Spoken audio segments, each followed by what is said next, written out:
내가 누구든 얼마나 외롭든 세상은 내가 생각하는 대로 자신을 드러내며 기러기들처럼 거칠고 들뜬 목소리로 너에게 외친다. 이 세상 모든 것들 속에 너의 자리가 있다고.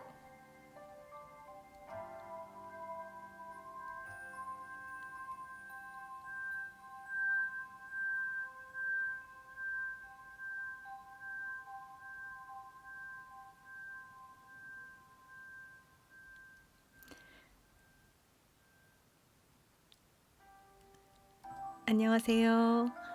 서점 리스본의 정서점 정현주입니다. 일주일 동안 잘 지내셨나요? 와, 오늘 누가 들을까? 이거 해도 되나? 그랬는데 생각보다 많은 분들이 연휴 동안 심심하셨군요. 페스티벌건님, 이분, 아니, 그렇게 빈집 파티에 와서 요란하게 놀아놓고, 그동안 어디 갔다 이제 오셨습니까? 음? 회사 생활, 병원 생활 바쁘셨습니까? 그리고, 미드서머님 안녕하세요. 요즘에 많이 좋아요도 눌러주시고, 안부도 남겨주셔서 감사합니다. 아이디들이 되게 다 어렵다. 선생님, 아우샤이님, 오늘 처음 보는 아이디 엄청 많네요. 주유인님, 아우샤이님 25, 25살인가요? 부럽다.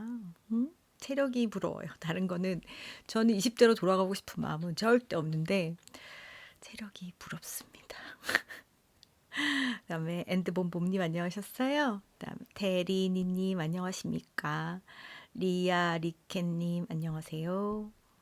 제가 아이디를 혹시라도 틀리게 읽더라도 이해해 주세요. 너무너무 다들 어렵네요. 오케이 켈리님, 아름님, 새해 리스본 아직 못 갔어요. 곧 가겠습니다. 새해 복 많이 받으세요. 미드서머님, 네, 은장님, 은자짱님, 안녕하세요. 다들 반갑습니다. 새해 복 많이 받으세요. 지금 이 얘기를 하고 있는 가운데도 그래도 사랑 녹음해서 보냅니다. 안녕하세요. 게시물을 보고 보냅니다. 이런 메일이 날아들고 있습니다. 깜짝 놀랐어요. 오늘 공지 하나 올렸거든요. 저희가 이제 라디오 드라마를 하나 만들어 보려고 합니다. 그래도 사랑이랑 다시 사랑이라는 책이 있어요. 아실런지 모르겠네요. 제가 쓴 책입니다. 서점 리스본은 그래도 사랑 다시 사랑 거기에 우리가 있었다 우리들의 파리가 생각나요 등등을 사랑 타령을 엄청 하는 어떤 작가가 운영하고 있습니다. 정현주란 작가고요. 서점에서는 정서점이라고 불리는데 그래도 사랑은 2013년에 나왔어요. 2013년 9월 말에 나왔고 그다음에 다시 사랑은 2014년에 나왔어요. 두 책 모두 이제 판권이 5년 계약이어서 5년이 지났거든요. 재계약을 앞두고 있는데 재계약을 하기로 한 출판사랑 약속하기를 오디오북에 관한 모든 권한은 정현주에게 넘긴다. 그래서 책에 대한 판권만 그쪽에 갖고 나머지 재가공물, 오디오 재가공물은 제가 다 가지고 올 수 있게 되었어요. 그래서 그걸 가지고 뭔가를 만들어 보고 싶습니다. 그래도 사랑 다시 사랑을 쓴 작가 정현주는 20년 동안 20년을 넘게 라디오에서 일을 했어요. 근데 너무 많아 보여서 그냥 20년 차라고 하는데 오래오래 일을 했습니다. 1997년 여러분이 막 태어나던 그때쯤부터 라디오 작가로 활동을 해왔고요. 그래도 사랑 다시 사랑 같은 경우는 제가 장윤주의 옥탑방 라디오라는 프로그램을 할 때 그 프로그램에서 라디오 전문용어로 띠코너라고 하거든요. 띠를 이루는 그러니까 매주 월요일부터 금요일까지 매일 나가는 매일 코너가 하나의 띠를 이룬다고 해서 띠코너라고 해요. 저희가 자정 프로그램이었는데 한 0시 15분에서 20분 사이에 나가던 띠코너가 있었어요. 그 라디오를 들으신 분이 연락을 주셔가지고 처음에는 장윤주 씨가 라디오 오프닝이랑 그다음에 라디오 그 코너를 자기 페이스북에 올렸는데 그때 당시에 장윤주 씨 페이스북은 정말 수십만 명이 보고 있었거든요. 거기에 그 글들을 계속 올리니까 사람들이 와, 장윤주가 글을 굉장히 잘 쓰네라고 생각했대요. 제가 잘 썼다는 얘기가 아니고 그녀는 모델이고 연예인이니까 그거에 대한 기대가 많이 없었던 거죠. 근데 그거 치고는 잘 쓴다라고 생각을 해서 장윤주 씨를 섭외하려고 했대요. 근데 장윤주 씨는 몸값이 엄청 비싸잖아요. 그래서 출판사에서 막 회의를 하고 있었는데 그 기한을 올린 편집자가 어느 날 야근을 끝내고 택시를 타고 가고 있었는데 라디오에서 장윤주 씨가 뭐 그 비슷한 걸 읽고 있더라는 거예요. 그래서 찾아보니까 이거 작가가 쓰는 거였어. 그럼 작가는 몸값이 싸겠지. 당연히 싸죠. 그래서 저한테 연락이 왔었고 그때 이제 책을 썼었거든요. 그래서 지금 저희가 같이 녹음하려고 하는 그래도 사랑 다시 사랑의 부분들은 원래 라디오에서 방송이 되었던 것이고 장윤주 씨 혼자 읽었기 때문에 남자 대사, 여자 대사가 굉장히 적어요. 나레이션이 길고 어쨌거나 그것을 한 10분짜리 라디오 드라마로 만들어서 여러분과 함께 만들고 싶다는 생각을 했어요. 뭐 친구 중에 성우 있지 않냐, 배우 있지 않냐라고 저희 오디오 감독님이 저한테 뭐라 하는데 제가 그랬어요. 그냥 남들 다 하는 거, 돈 주고 하는 거 그거 할 거면 내가 뭐하러 그거 해. 그냥 오디오북 업체에 맡기길래. 근데 나는 내가 라디오 작가였는데 게다가 우리 서점에 굉장히 훌륭한 분들이 많아. 그분들이랑 그냥 하고 싶어. 안 내면 말고 뭐 큰 걸 바라냐? 라고 했지요. 그때 듣더니 그 말이 또 맞네. 그래서 하자 하고 했는데 오늘 벌써 여러분들이 지원을 해주셨어요. 들어보고 깜짝 놀랐어요. 심지어는 정말 어떤 배우 지망생 도 계셨고 낭독을 엄청 잘하시더라고요. 어떤 분은 뭐 이분은 성우인가 싶을 정도로 말을 그 목소리가 예쁘고 남자분이 없어서 걱정하고 있었더니 남자분도 들어오시고 지금 오늘 글쓰기 클럽도 올렸는데 그건 하나도 반응이 없고 이 녹음하는 거 힘드실 텐데 녹음하셔가지고 보내셨더라고요. 너무 감사합니다. 아멜리아 안녕. 그 다음에 봄투슬로우님 안녕하세요. 봄투슬로우인가 보다. 액토님 안녕하십니까. 북SHYS님 오늘도 만났네요. 북살럼번님 그 다음에 명인님 박미선님 안녕하세요. 그리고 정하나님 작가님 책 포춘 쿠키 너무 신기해요. 흔들림 없는 사랑이 키워드였는데 정말 이루어진 거 벌써? 벌써 이루어졌다고요? 와 이거 캡처해야 되는데 전화기를 묶어놔서 캡처를 못하네. 대박이다. 포춘 쿠키, 책 포춘 쿠키라는 것을 저희가 새해 만들어서 보내드렸고 아무거나 신청하시면 제가 맘대로 그 해에 덕담을 넣어서 그에 어울리는 책을 넣어서 보내드렸어요. 정하나님한테는 흔들림 없는 사랑이라고 적어서 보냈는데 그 사이에 사랑이 이루어졌다고? 아이고 내 기운 다 가져간 건 아니겠죠? 어, 어떡하지? 축하합니다, 하나님. 아멜리아님 대전 왔어요. 다비님 안녕하세요. 다들 집에 계시는군요. 저도 집이에요. 오늘은 사실 어머니 댁에 가서 이번 주에 마감해야 될 원고가 있는데 정말 목에 칼이 들어와도 마감을 하겠다는 마음으로 짐을 싸들고 어머니 댁에 갔는데 온 가족이 감기에 걸려서 너는 집에 가라. 그래서 하룻밤만 자고 집에 와서 오늘 하루 종일 원고 쓰다가 라디오 접속했습니다. 하나님 후기 빨리 보내주시고 저희 포춘 쿠키 판매를 위해 증진하기 위하여 후기 빨리 올려주세요. 부럽당. 그러니까 멜리아도 포춘 쿠키 사세요. 정말 배우자 이상형에 부합하는 사람 대박. 지난번 독서실 와가지고 이런 거에 별로 관심 없는 것처럼 얘기했던 것 같은데 그 하나님 맞죠? 역시 리스본에 자주 오면 좋은 일이 생긴다고. 화요일 독서실 멤버 중에 한 분은 드라마 시나리오 작가인데 게임 시나리오도 팔고 웹드라마 시나리오도 팔았다고 저한테 막 자랑하더라고요. 저는 아직 못 쓰고 있는데 배 아파. 다 나의 기운을 가져간 것 같아요. SHYS님 퇴근하고 라디오 듣는데 마음이 편안해져요. 너무 좋다. 히히. 네, 이번 주에 제가 무슨 라디오를 출연했다 왔거든요. 지금 성능 좋은 마이크를 썼더니 온갖 잡소리가 다 들어가죠. 오늘 제가 지금 작업 의자에 앉아가지고 삐그덕 대는 소리가 들리고 있네요. 맞아요. 그쵸? 남자한테 관심 엄청 해놓고 빨리 다시 가야겠습니다. 아닌데 이제 오지 마세요. 제 길을 뺏어가는 것 같아요. 이번 주에 뭐 라디오에 출연을 제가 한 달 반에 한 번 정도? 그러니까 그 프로그램 주말 프로그램이어가지고 4, 5주에 한 번 토요일, 일요일 2회에 거쳐서 출연을 합니다. 거기 갔다 왔어요. 방금 시작하면서 소개했던 이 시를 소개해 드렸습니다.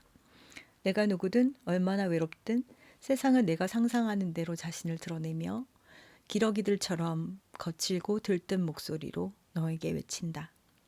이 세상 모든 것들 속에 너의 자리가 있다고. 첫 줄 많이 들었는데 하셨겠죠? 김현수 작가의 내가 누구든 얼마나 외롭든 이 시에서 비롯된 제목입니다. 이 시. 이 세상 모든 것들 속에 너의 자리가 있다고. 아마 익숙하신 분들도 있으실 거예요. 이거 9.11 테러 당시. 저는 9.11 테러 때 방송 중이었어요. 생방송 중이었어요. 저희는 이제 라디오 부스에 FM 방송이었고, 저희 프로그램 주로 아이돌들이 하는 방송이었지만 대부분 YTN을 켜놓고 방송을 해요. 어떤 때 어떤 일이 일어날지 모르기 때문에 실제로 제가 방송하고 있을 때 여러분은 기억 못할 옛날이지만 칼기가 폭파된 적이 있었고요. 그리고 이렇게 9.11 테러를 거의 실시간으로 저는 봤거든요. 그때 추모식이 있었는데 추모식 때 존 바이든 부통령이 낭송했던 시예요. 기러기라는 제목이고 메리 올리버라는 작가가 썼습니다. 오늘 공지한 대로 1월 비밀책 발표하기로 했죠. 바로 이 메리 올리버의 책인데요. 메리 올리버의 시집이 너무 보고 싶은데 아직 번역되어 출간이 안 되고 있고 우리나라에 출간된 것 중에는 완벽한 날들, 휘파람 부는 사람 이런 에세이집이 있어요. 에세이집이고 그 사이사이에 시도 나와 있습니다. 1월 비밀책은 이 두 권은 아니고 바로 지난 연말에 따끈따끈하게 발표된 책인데요. 새해에 읽기 좋은 제목입니다. 긴 호흡. 호흡을 길게 가지고 1년을 잘 살아보자는 뜻에서 1월 비밀책으로 이 책을 정했어요. 근데 11월 비밀책 기억하시는 분들 있으시겠죠? 그 허수경 시인의 가기 전에 쓰는 글들을 11월에 비밀책으로 선정해서 보내드렸어요. 허수경 시인의 유고집이었죠. 시, 인생, 자연 이런 거에 대한 이야기가 담겨 있는데요. 메리 올리버의 긴 호흡은 여러모로 허수경 시인의 가기 전에 쓰는 글들을 생각하게 합니다.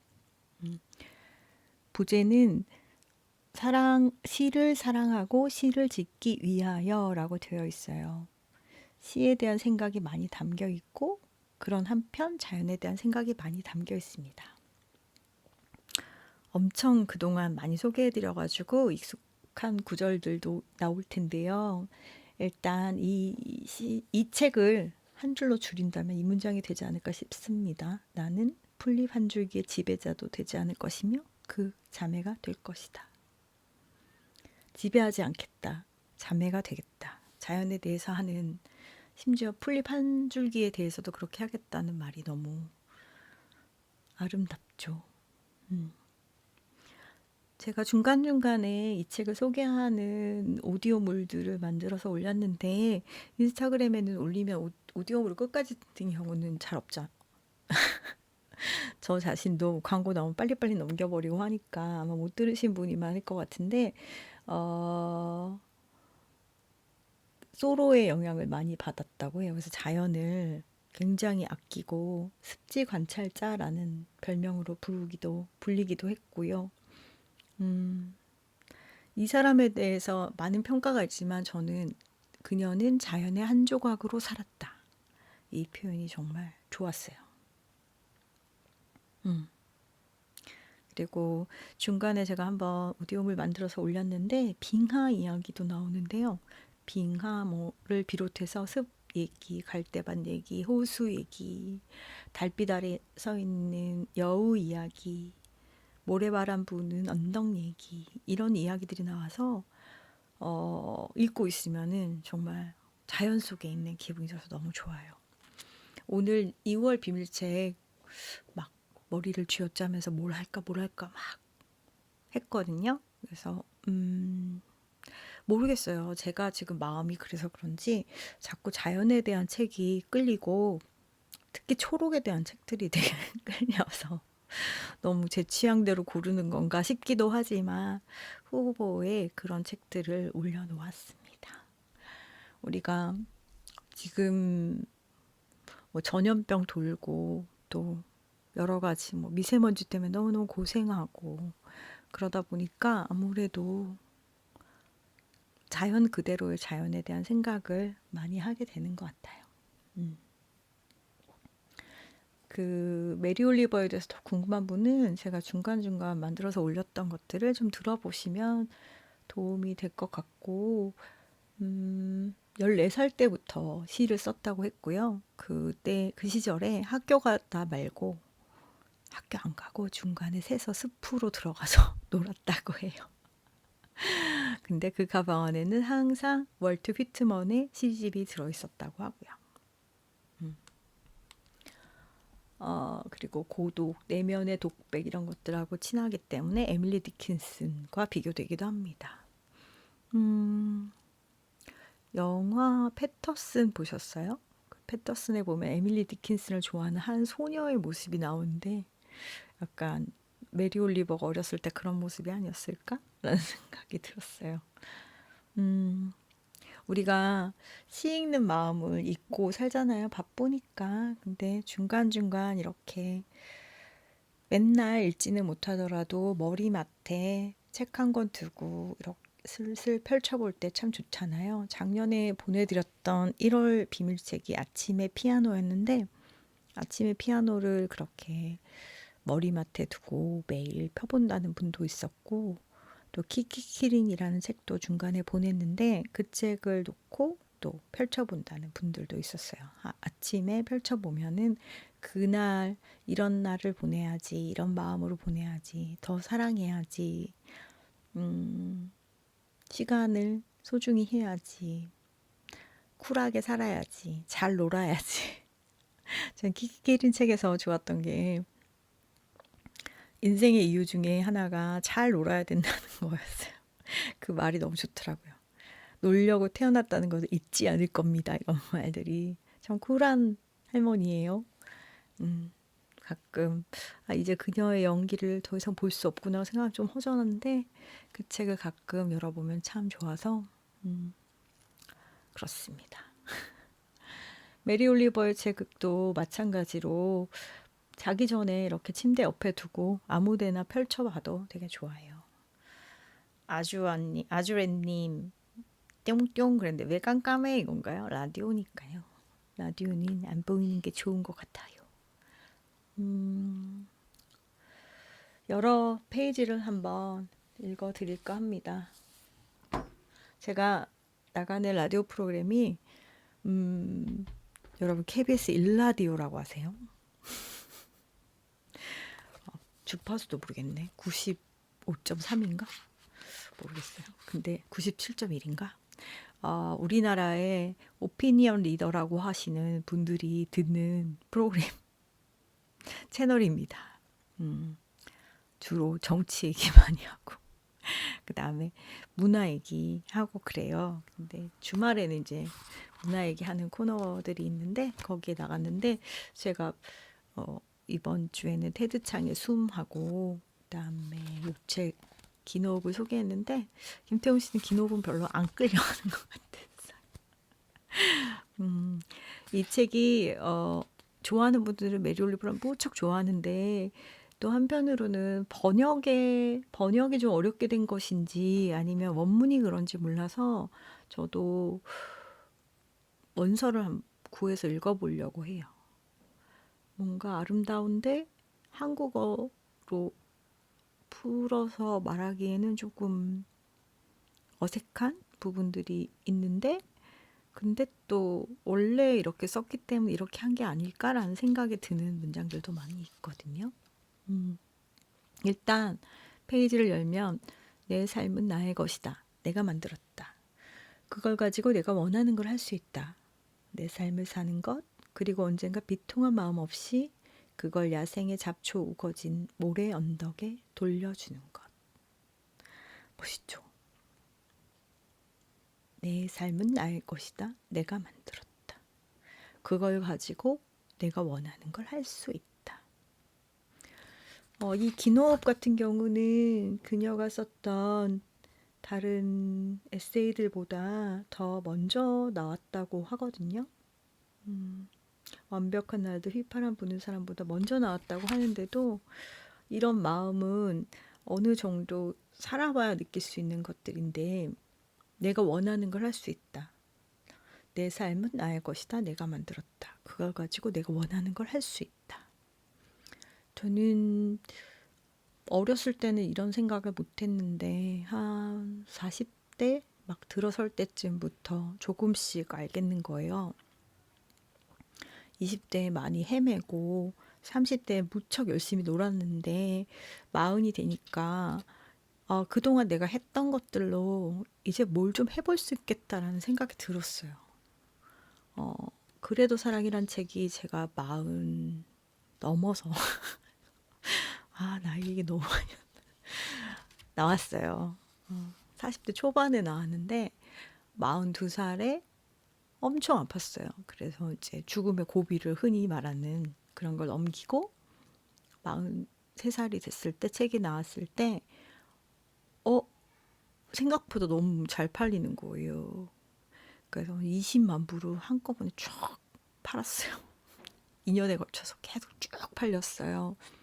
그래서 막 1년 내내 베스트셀러에 올라 있고 그런 기적이 제 삶에 일어났는데 물론 제가 잘해서 그랬다고 생각하진 않고 장윤주 씨가 페이스북에 열심히 올려줬기 때문이라고 생각합니다.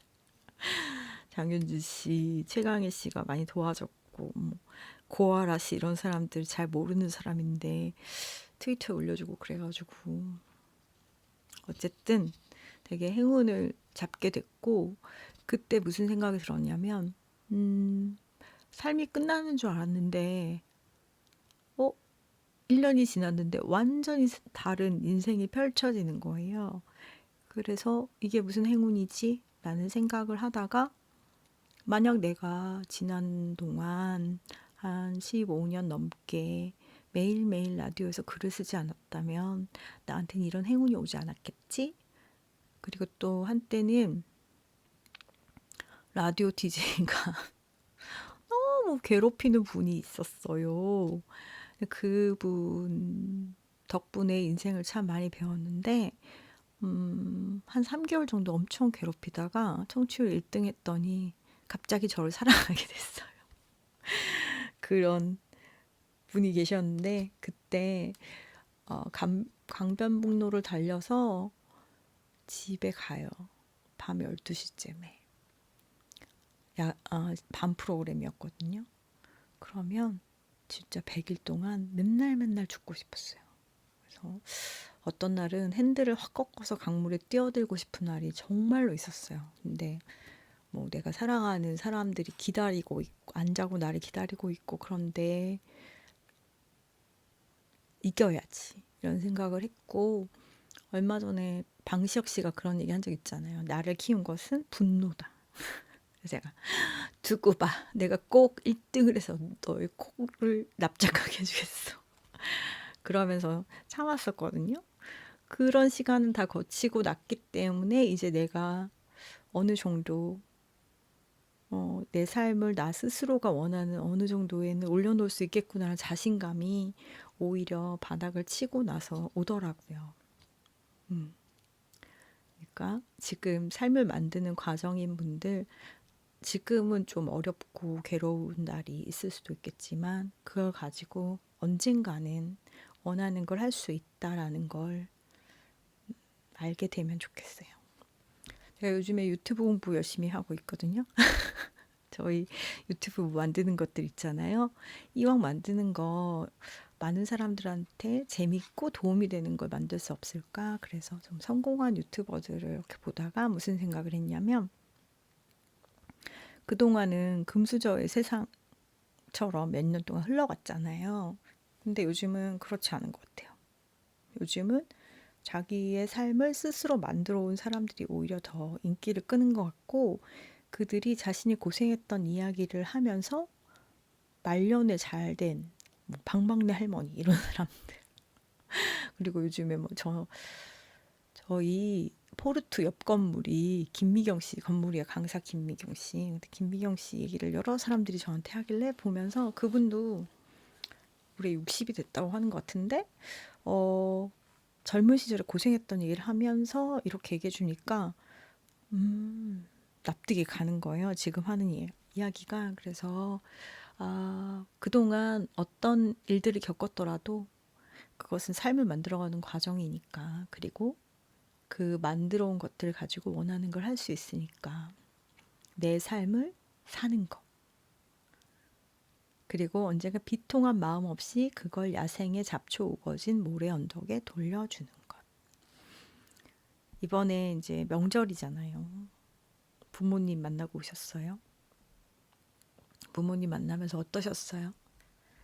저는 아버지가 무슨 뭘 보여주시더라고요. 봤더니 생명 연장 포기 뭐 서류에 사인하고 오셨대요. 그래서 뭐 이런 거를 자꾸 나한테 보여주고. 근데 이제 일흔이 넘으시고 80이 가까우니까 몇 년 못 사신다는 생각을 계속 하세요. 그래서 그런 걸 자꾸 보여주시고, 나는 100세까지 살기만 해봐 이러면서 그러는데 우리는 잘 사는 것도 중요하지만 마지막이 왔을 때 내가 어떻게 떠날 것인가에 대한 생각들을 해두는 게 좋을 것 같아요. 이제 비통한 마음 없이 떠날 수 있다면 그 또한 참 멋있는 것이겠죠. 그리고 그 밑에는 이렇게 적혀 있어요. 모든 시는 내 삶에 관한 것인 동시에 당신의 삶에 관한 것이고 미래의 무수한 삶에 관한 것이다. 그래요. 미래의 무수한 삶에 관한 것이다. 이거를 우리가 참 생각을 못하고 사는 것 같아요. 한동안 저는 원래 플라스틱 프리로 오래 최대한 살려고 노력하는 사람으로 살아왔고 그랬는데, 지난 2년 동안 서점 키우면서 정신없다 보니까 그런 것들을 많이 잊었어요. 채식도 하고 그랬는데 엄청 고기 먹으면서, 이제 저희 글쓰기 클럽 있잖아요. 거기에 어떤 분이, 제가 지구에서 하나뿐 엄청 또 권하고 다녔는데, 거기에 보면은 탄소 배출량을 적게 쓰는 저탄소 커플이 나오잖아요. 그래서 탄소 배출량을 줄이기 위해서 뭘 해야 되는가에 대한 생각을 했다. 근데 너무 예쁜 걸 발견하니까 사야 되나 말아야 되나 막 고민하다 결국 샀다. 그러니까 이만큼의 소비를 했고, 이 소비는 탄소 배출로 이어지니까 이번 명절엔 고기를 먹지 말아야지. 이런 걸 쓰셨더라고요. 그런 것들, 자연과 우리 이어져 있는 것들을 생각하면서 살면 좋겠다는 생각을 이 책을 읽으면서 많이 했어요. 아주 많이 종이들을 붙여놨는데 다 읽어드릴 수는 없을 테고, 그냥 정말 펼쳐지는 대로 읽는다면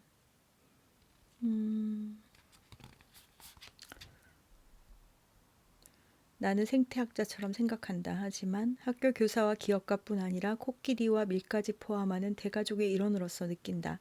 그건 정신적인 상태가 아닌 영적인 상태다. 시는 우리 역사의 산물이며 우리 역사는 자연계와 불가분의 관계에 있다. 물론 벌집 같고 지하 감옥 같은 지금의 도시들에서는 시가 위안이 되지 못하고 영향력을 행사하지도 못한다. 자연계와 개인 사이 협정이 깨어졌기 때문이다. 이제 더 이상 수확을 위한 노동은 없다. 이익을 위한 사냥만 있을 뿐이다. 삶은 더 이상 기쁨과 용맹 속에서 발현되지 않고 오직 세속적인 재물 축적의 도구로만 이용된다. 시가 그런 사람들에게 의미를 지니려면 그들이 먼저 발걸음을 떼어야 한다. 물질에 구속된 사리 추구적 삶에서 벗어나 나무들을 향해 폭포들을 향해 걸어야 한다. 시를 읽는 사람들이 너무 적은 것은 이 겁에 질리고 돈을 사랑하는 세상에서 시의 영향력이 너무도 미미한 것은 시의 잘못이 아니다. 결국 시는 기적이 아니다. 개인적 순간들을 형식화하여 그 순간들의 초월적 효과를 모든 사람들이 이용할 수 있는 음악으로 만들기 위한 노력이다. 시는 우리 종의 노래다. 새벽 6시가 다 되어간다. 흉내 지박기가 아직도 노래한다. 나는 이제 막 떠오르기 시작한 해를 왼쪽 어깨에, 아직 미적거리고 있는 창백한 눈의 동그라미 같은 달을 오른쪽 어깨에 지고 바다로 가는 길이다. 이런 문구, 아직 미적거리고 있는 창백한 눈의 동그라미 같은 달. 창백한 눈의 동그라미 같은 달. 멋있죠. 오른쪽 어깨에 지고 막 떠오르기 시작한 해를 왼쪽 어깨에 지고 바다로 가는 길이다. 내가 지구 같은 거잖아요. 그죠? 그 밖에도 제가 여러 번 읽어드리는 내용들을 많이 올려놔가지고 아마 들어보신 분들은 저거 지난번에 읽어준 건데 하실 것 같아요. 그리고 어느 늦여름의 아주 이른 아침, 젓갈색 따오기 12마리가 자주색과 검은색의 어두운 빛을 번쩍거리며 블랙워터 연못 가장자리를 거닐었다. 이분은 습지 관찰자라고 불렸잖아요. 이런 연못 이야기가 많이 나와요. 내 풍경의 중심은 빛이, 너도 밤나무 숲이라고 불리는 곳이다. 이 모래반도에서 시원하고 무성한 라임색 잎에 키 큰 너도 밤나무는 희귀하고 그들의 깊고 느린 삶은 그 이름을 가진 장소에서 존재를 인정받는다. 이곳의 연못들 대부분이 전통적인 이름을 갖고 있다. 이름이 없는 것들은 내가 이름을 붙여줬다. 안 될 게 뭔가. 연못은 지하 수면에서 융기한 것으로 모래 언덕들의 모래가 날아들면서 얕아지고 모양이 변했다. 또 연못은 무리를 이루어 날마다 많은 모래를 물어가고 긁어가고 떠가는 겨울의 바람을 피해 물이 대체로 남동쪽으로 퍼진다. 연못들에는 강꽃이 고기가 산다. 다른 물고기들도 있지만 나는 그들의 이름을 모른다. 하지만 나는 그들이 안개 낀 아침에 백랏빛 수면 위로 떠오르는 걸 본다. 강꽃이 고기가 가시가 많아서 나는 이 물고기를 먹는다는 사람을 본 적이 없다. 봄이면 어부들이 낚시를 하러 오긴 하지만 말이다. 어부들은 이 물고기들을 도로 강에 던져넣거나 죽었든 살았든 강가에 내버려둔다. 4월이면 부들이 수면 위로 나타나기 시작하는데 전체적인 용승 현상이 일어나는 그달 말이 가까워지면 줄기가 굵고 높게 자라 수확이 가능하다. 그리고 개구리들은 늦은 3월부터 4월 둘째 주까지 시도 때도 없이 울어대는데, 그리고 또 4월이면 늑대거북이 긴 잠에서 깨어난다. 그들은 건장한 몸에 다시 활력이 차오를 때까지 고독한 탈진 상태로 한동안 연못을 떠다니기도 한다. 이런 이야기들이 쭉 나와요.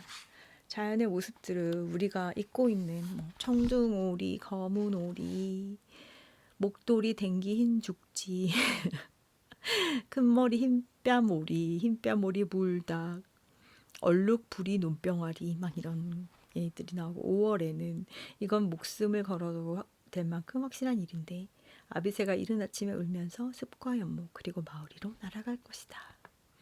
우리는 이런 자연들을 알고 있나요? 모르잖아요. 그게 참 읽으면서 나만 보고 내 눈앞에 있는 것만 보고 사느라고 나는 자연에 있는 이 많은 것들의 이름을 모르고 살아가고 있구나라는 생각을 했어요. 1월에 읽으면 좀 자연도 생각하고 생각의 크기를 더 키울 수 있을 것 같아서 추천했던 책입니다.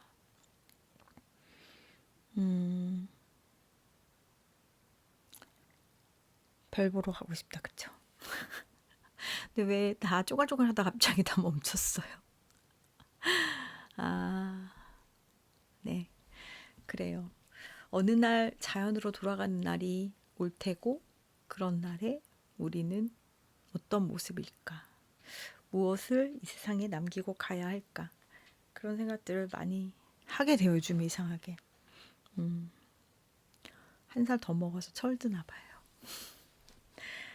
얼마 전에 또 유튜브에서 재밌는 걸 봤어요. 근데 최적화에 대한 이야기를 하더라고요. 돈을 많이 벌려면 어떻게 해야 되는가? 그런 게 막 유튜브에서 막 돌아가잖아요. 김미경 TV를 봤더니 거기서 막 그런 얘기들을 하니까 이어져서 그게 나오더라고요. 근데 어떤 분이 그 얘기를 해요. 돈을 많이 벌려면 세상을 최적화하는 데 기여해야 된다, 우리가. 나 하나만 잘 되려고 하지 말고, 예를 들어 과일 가게를 한다고 했을 때 과일을 제대로 먹지 못해서 장이 너무 멀어서 마트가 너무 멀어서 싱싱한 과일을 제때 먹지 못하는 동네에다가 과일 가게를 낸다면 어떤가? 그러면 과일을 사러 다니는 그 산골 사람들의 시간도 절약되고 연료도 절약되고 싱싱한 과일을 충분히 먹을 수 있어서 건강해질 거고 그런 곳에 과일 가게를 내려는 생각은 왜 안 하나? 그런 얘기들이었어요. 그 얘기를 들으면서 그럼 우리 서점은 어떻지? 이미 뭐 독서실에 오시는 분들은 많이 들으셨겠지만 제가 2호점을 내고 월세가 너무 많이 나오니까 돈돈 이럴 때가 있었어요. 근데 사실 지금은 굉장히 불경기고 저희만 그런 줄 알았더니 옆에 가게, 옆에 가게도 다 소득이 반토막이 났다는 거예요. 뭐 어차피 불경기가 왔군. 그렇다면 돈이 안 벌리는 건 너무 당연한데 뭐 버텨야지. 불경기를 뭐 내가 어떡하겠어. 하지만 돈은 벌 수 있는 만큼 벌고 어차피 못 볼 거면 좋은 일을 하자. 그동안에 이제 제가 즐거운 일을 했거든요. 내가 떡볶이 먹고 싶으면 떡볶이 뭐 독서실을 열고 뭐 이런 식으로 했는데 도움이 되는 일들을 해보자라는 생각을 했고 그러니까 좀 마음이 편해졌어요. 뭐 많이 어려워지면 우리 집 대출 받으면 되고 뭐 제가 아까 말씀드린 그런 책들을 써가지고 쬐그만 집 하나를 샀거든요. 그래서 그렇고 어떻게든 되겠지. 근데 선한 의지는 잃지 말자라는 생각을 하고 났더니 요즘 좀 괜찮았어요. 좋아졌어요. 네. 오늘은 1월의 비밀책을 소개해 드렸고, 제가 이렇게 열심히 많이 읽어드릴 수 있었던 것은 이 책이 마음산책이란 출판사에서 나왔어요. 이거를 더 많이 소개하고 싶은데, 저작권 문제가 발생하니, 나 이거 읽어주고 싶어요. 그랬더니 출판사에서 그렇게 하시라고. 이 좋은 책을 더 많이 알려달라고 하시더라고요. 그래서 허락을 받았어요. 여기에 여러분에게 읽어드리려고 막 덕지덕지 막 여러 개를 붙여놨는데 지금 하나씩 떼고 있는 중입니다. 더 읽어드릴까요? 나의 친구 월트 휘트먼. 1950년대 오하이오에서 나는 온전하고 기민한 정신으로 나의 가장 훌륭하고 방종한 성향들을 충실케 하는 친구 몇 명이 있었다. 이거 어렵죠, 문장이. 근데 읽으면 또 알아요. 좋아요, 저는. 내가 살던 곳은 미국의 다른 소도시들에 비해서 시에 더 적합하다고도 덜 적합하다고도 할 수 없었다. 나는 고독한 어린 시절에 특별한 사례는 되지 못한다. 그 시대와 장소의 주류에서 벗어나 있었던 건 나에게 가능했던 모든 삶 중에서 내가 선택한 피할 수 없는 삶의 전제 조건이었음이 분명하다. 물론 나는 일반적인 방식으로 친구들을 만난 적이 없다. 그들은 낯선 존재들이었고 그들의 글 속에서만 살았다. 그들은 그림자 동무들이었을지언정 변함없고 강력하며 놀라웠다. 그들이 경이로운 이야기들을 했고 내겐 그 이야기가 세상을 바꿨다. 이 시간에 나는 은밀하게 말한다. 모두에게는 아닐지라도 그대에게는 말할 것이다. 휘트먼의 시, 나 자신의 노래 중에서. 휘트먼은 나에게 없는 남자 형제였다. 나에게도 사랑하는 삼촌이 있었지만 그는 어느 날 비 내리는 가을날 스스로 목숨을 끊었다. 휘트먼은 내게 남았으며 어쩌면 삼촌의 죽음으로 인해 더 삼촌 같은 존재가 되었다. 그는 내가 여동생과 함께 조랑말을 데리고 도시에서 벗어나 먼 들판으로 딸기를 따러 갈 때 동행했던 집시 소년이었다. 루마니아에서 온 그 소년은 떠났고 휘트먼은 책과 공책들, 진흙두성이 장화, 할아버지의 낡은 언더우드 타자기로 점점 복잡해지는 내 방의 황혼에서 빛났다. 나의 목소리는 나의 눈이 닿을 수 없는 것을 추구하고 나는 혀를 놀려 세상을 아우른다. 월트 위트먼, 나 자신의 노래 중에서. 내가 다닌 고등학교에서 비행 청소년 문제가 발생했을 때 나는 매일 아침 학교를 향해 출발했다가 대부분 책이 든 배낭을 메고 학교 대신 숲으로 들어갔다. 책들 사이엔 늘 휘트먼이 있었다. 나의 무단결석은 극단에 이르렀고 부모님은 내가 졸업을 하지 못할 수도 있다는 경고를 받았다. 무슨 이유에선지 부모님은 나를 마음대로 하게 내버려 두었다. 그건 특이한 축복이긴 했으나 그래도 축복이었다. 나는 개울가나 깊은 숲 저편에서 찾아낸 넓은 목초지에 앉아 내 친구이자 형제이자 삼촌이자 최고의 선생님과 시간을 보냈다. 그 사람이 바로 휘트먼이었던 거예요. 그래서 휘트먼에 대한 이야기가 또 길게 나와요. 어린 시절부터 메리 올리버가 어떤 사람이었는지 알 것 같죠. 그녀는 2019년 1월 17일 83살의 나이로 세상을 떠났습니다. 잡초 우거진 모래 언덕으로 돌아갔다라고 표현되어 있어요. 그러니까 딱 일주기가 지났죠. 얼마 전까지 살아있었던 그녀가 자신의 시를 낭독하고 하는 것들이 유튜브에 많이 남아 있습니다.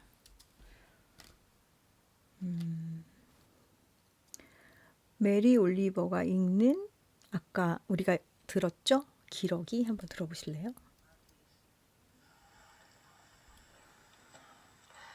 You do not have to be good.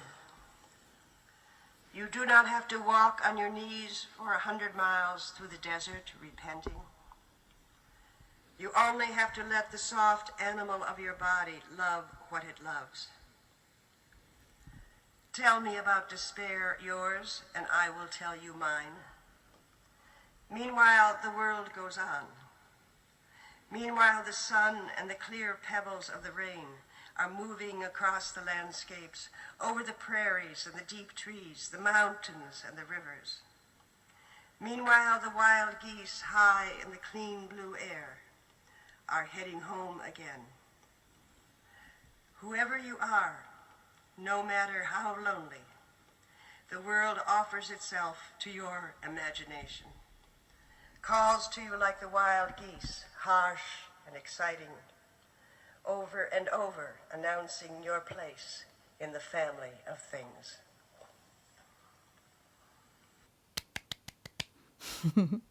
멋있죠?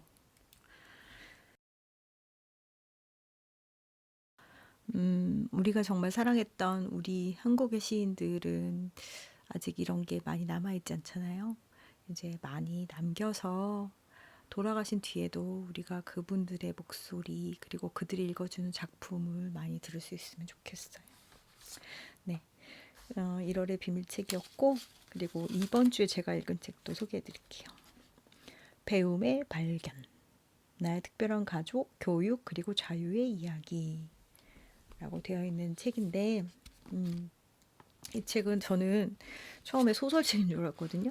타라 웨스트오버라는 사람이 쓴 책인데 이 작가의 양력을 읽어드릴게요. 1986년 미국 아이다호에서 7남매 중 막내딸로 태어났다. 공교육을 거부하는 아버지로 인해 16년간 학교에 다니지 못했다.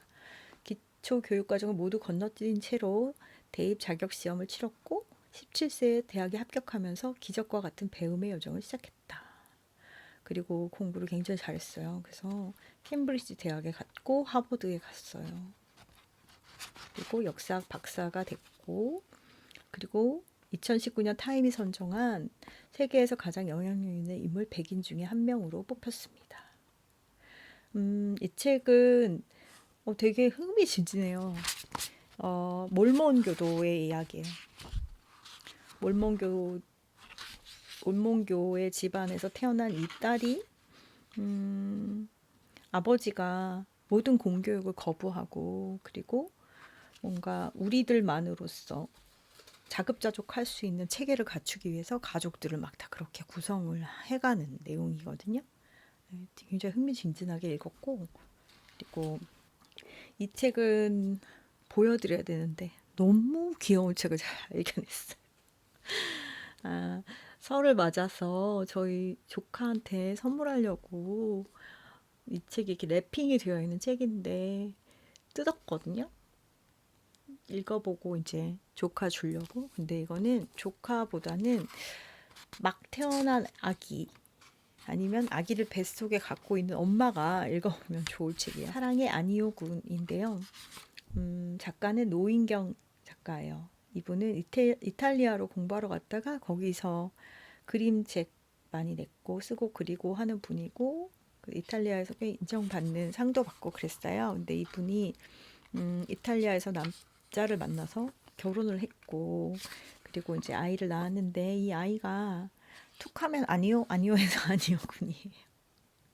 근데 그림들이 너무 귀엽고 근데 이제 엄마라는 존재에 대한 이야기가 막 나오는데 그거 읽다가 저 울 뻔했어요. 아기가 막 엄마 막 이렇게 기어 올라가지고 막 그럴 때 엄마는 너를 위한 사다리, 엄마는 너를 위한 가림막, 나는 너의 소리치는 비스켓. 그러면 그 밑에 그림에 애가 엄마 다리를 물어뜯고 있어요. 그럼 엄마가 깍 소리 지르고 있는 장면이 나와요. 나는 소리치는 비스킷, 멋부린 손수건이라는 글씨 위에는 엄마가 모처럼 하일 신고 예쁘게 입었는데 애가 막 울어가지고 드레스로 애 눈물 닦아주고 있고 그리고 함께 웃는 거울 그래서 마주 보면서 웃고 있는 손바닥 마주하고 웃고 있는 엄마의 모습 잠이 오는 베개 엄마 베고 자고 있는 아이 허리 아픈 침대야 아이를 업고 허리 아파가지고 끙끙대는 엄마 나는 너의 움직이는 길 아기가 빵빵빵빵 거리면서 엄마 몸에다 막 그림을 그리면서 길을 내가지고 막 따고 있고 나는 너의 오를 만한 사다리 그래서 엄마 소파 위에 올라가서 엄마 머리 딛고 창밖에 바라보고 있고 나는 너의 책 읽어주는 의자야 그러면 엄마 머리 위에 애가 앉아가지고 엄마가 팔 이렇게 들고 책 보여주고 있어요 애한테 나는 너의 믿을 만한 손잡이 그러면 애 신발끈 풀려가지고 엄마가 신발끈 묶어주는데 애가 엄마 머리를 막 땡기고 있어요. 이 책은 한번 보셨으면 좋겠어요. 이거 비밀책으로 보내고 싶은 책인데 또 너무 글씨 없잖아요. 라고 하거나 애 싫어해요 이럴까봐 못 보내겠어요. 네, 오늘은 이렇게 세 권의 책을 간단하게 긴 호흡을 길게 나머지 책은 간단하게 소개해드렸고 오늘 소개해드린 두 책 다 재밌어요. 사랑이 아니오고는 30분이면 읽지만 하루 종일 기분이 좋아지는 책이고 배움의 발견은 아주 두꺼워요. 남은 연휴 이틀 동안 내일 아마 큰 서점들 열고 동네 서점들 열거든요. 가셔서 한번 보셔도 좋을 것 같습니다. 이제 우리가 헤어져야 할 시간이네요. 아, 끝곡으로 뭐 듣지? 한 준비를 안 해놨네 하다가 아까 얘기하다가 생각난 노래가 있어요. 이 노래 들으면서 우리 이만 헤어져요. 제가 오랫동안 좋아했던 노래인데 잊고 있었는데 아까 메리 올리버의 책을 들고 읽다 보니까 책이 다 메리 올리버의 책은 다 파란색으로 나와 있거든요. 그리고 달래기, 별빛 얘기 하다 보니까 이 노래가 생각났어요. 조금만 듣고 우리는 또 헤어져야겠죠? 각자 듣는 그 곡이에요. 바람이 먹고 바다가 마르면 하나 둘씩 피어오르는 별이 멈추고 하늘이 거치면 이 뮤직비디오가 파란 달이 뜨는 날에라는 노래예요. 그래서 파란색 배경에 달이 떠 있고 기러기들이 날아가거든요. 그래서 긴 호흡이라는 메리 올리버의 음악과 맞춰봤어요. 그거 있죠. 그래서 아까 바람이 먹고 라는 얘기 나잖아요. 그 숨에서 보니까 바람이 멎으면 우리 죽는데요. 그거 생각해 봤어요. 공기가 흐르지 않으면 산소가 돌지 않고 그럼 우리는 죽는데요. 바람마저도 소중하고 고마운 것이구나라는 생각을 해봤습니다. 책 덕분에. 자, 그러면 이제 우리는 헤어져야 할 시간이네요. 오늘도 함께 해주셔서 고맙습니다. 구텐베르크님 좋은 책 소개해 주셔서 감사해요 하셨는데 끝까지 같이 해주셔서 감사합니다. 우리는 다음 주 일요일 밤에 또 만나요. 그때까지 건강하게 지내고요. 저희 이번 주에 재밌는 행사 많이 있어요. 후기 인스타그램에 계속 올려놓을 테니까 재밌게 와서 봐주세요. 그럼 저는 이만 물러가겠습니다. 이상 리스본 라디오의 정서점이었습니다. 보아노이치.